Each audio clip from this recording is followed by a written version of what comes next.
the ward with the second highest number of Latinos, and I firmly believe that we have the most Latino residents in the District of Columbia in Ward 4. We spend so much of our time making sure that all of the residents of Ward 4 have access to great schools, great housing, great recreational opportunities, and jobs. And that's what we will continue to work on. I'm very proud that this year we will be focused on recreating the Human Services Network in Ward 4 that has been so successful in Ward 1. We started already in welcoming the Mary Center to Georgia Avenue and welcoming the Vida Senior Services, a beautiful new community for seniors in Ward 4 that's going to have expert social services available in a community-based setting right in the heart of our ward, which is very important. We know that we have many issues facing our Latino community, including how are we going to work to make sure that people have identification so they're not targeted by the police, including making sure that all of our residents have access to higher education and educational opportunities in the District of Columbia, including a DREAM Act for residents of the District of Columbia. So we have the agenda before us, do we not? And we have to push ahead. And the other thing I know about representing a ward as diverse as mine, we stretch from Riggs Park in the east where I live, across Rock Creek Park to Chevy Chase, from the Maryland border all the way to Petworth, is that we all as a community have to figure out how to live together, don't we? And so that is also something that I can do. How can our Latino community, our African American community, our Caucasian community, our Jewish community, our Protestant community, our Catholic community, all of us figure out how to live together. So I look to the experts in our Latino community. I'm happy to always be a speaker with the Columbia Heights Shaw Collaborative. And just this coming month, we're working on an event to bring people together so that we can learn about each other's cultures in a friendly way. So we're going to call it a cultural diversity dinner, where we bring the mothers, the women of the community, because you know when you get the women together, then you make things happen, do we not? And so we're going to get around a dinner table, we're going to cook food together, and we're going to talk about our hopes and dreams. Because this is what I've learned in as diverse of a constituency as I represent. People really want the same things. They want a safe neighborhood, they want clean streets, they want great education, they want opportunity for their children, and they want the chance to grow up and take advantage of the full bounty of the District of Columbia. It doesn't matter if you're rich or poor, black or white or Latino. You want that opportunity for yourself and for your family. And that's what I'm committed to do. Working with the Latino Caucus, working with the Human Services representatives in the Latino community, working with the Latino small business community, which are opening restaurants and businesses across my ward, and hiring district residents to make sure that we're moving our ward forward. And the numbers tell us we're doing the right thing. Our ward is growing. Just in the last 4.5 years, we've opened 40 new storefronts up and down Georgia Avenue. We've opened wonderful housing opportunities, over 500 units. We've transformed our libraries and schools, and we're just getting started. So I'm here today to ask you for your support, to ask you for your vote, so that we can keep working on this very strong, very successful agenda. Thank you very much.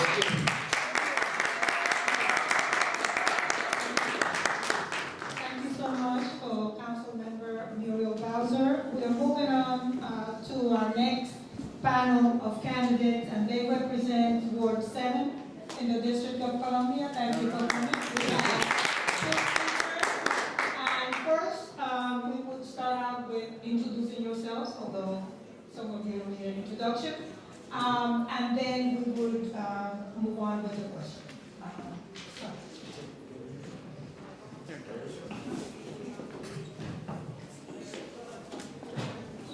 Buenos dias. Buenos dias. Me llama as Council Member Yvette M. Alexander. I represent Ward 7, and I am also a candidate running to serve the ward for 4 more years. Greatest is to everyone that's here, and also greatest is to the women. This is the Women's Month, and I just want to say congratulations because we're celebrating Women this month. My name is Dr. Douglas. I'm on State Board of Education, and I'm also running the Ward 7 City Council, and I'm number 6 on the ballot. I'm here to serve, and this is what we really need: someone to serve and not to take. And this is what's been happening. Trust has been lost, and hope has been lost in our residents and in Ward 5, 1, and especially in the Latino community. So it's really connecting, giving people hope, an opportunity to have some knowledge, education, be involved, background services, not only for our youth, but also for our parents, and knowing that we have some trust and leadership that's there, going to be accountable for what they're doing, and not, they want action and results, and this is what I'm here to make sure that we're being served. Thank you. All right, so let's get on with the questions. We got an exciting race in Ward 7. Let me tell you, it's highly competitive, and we're glad to see we got 2 of their candidates here, and want to welcome all you new arrivals. So let's start with the questions. Number 1, and you're going to have 1 minute to answer your question because we got 3 or 4 questions for you, okay? Number 1, what Latino community agencies have you met with in the past? What concerns were raised and how would you help resolve them? Thank you. Well, I previously served as the chair of the Office on Aging and Community Affairs, which I had under my purview, the Office of Latino Affairs. And their concern was during the budget year that they were going to lose funding for so many organizations that serve our Latino community in the District of Columbia. And to name a few, Neighbors Consejo, the Latin American Youth Center, the Vida Senior Centers, Fiesta DC, the Gala Theater, to name a few. And I've also worked with the Hispanic Chamber of Commerce, many organizations, the Mary Center, that serve our Latino community, and I ensured that they received full funding for grants for their organizations. I'm proud to say that in Ward 7 as well, our Latino community is growing, and we embrace that diversity. And I look forward to working with them in the future. Fiesta DC even had a soccer event in all the wards to embrace the diversity so that our community, which is still largely African American, can realize that the diversity is coming into the community. I see my time is up on that. Thank you.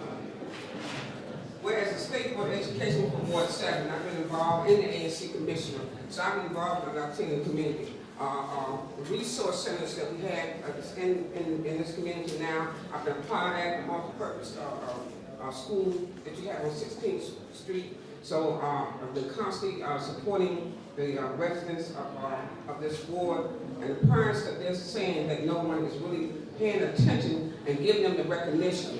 As I said earlier, the background service of education is so important. They want proper housing. They want resources to give them to help them to excel in housing and education and economic development. What is happening, this accountability is missing. I know folks are talking about, city council members are saying that they're allowing, giving resources to them, but there's not no resources really available for them that you can see accountable. Just look around and see what's been given, see what they're complaining about, see what's missing. This is what we're saying, the hope is being gone. And people are saying, well, you're not there when we need you. So where's the money and the budget that they say claim that they have is not available? Thank you.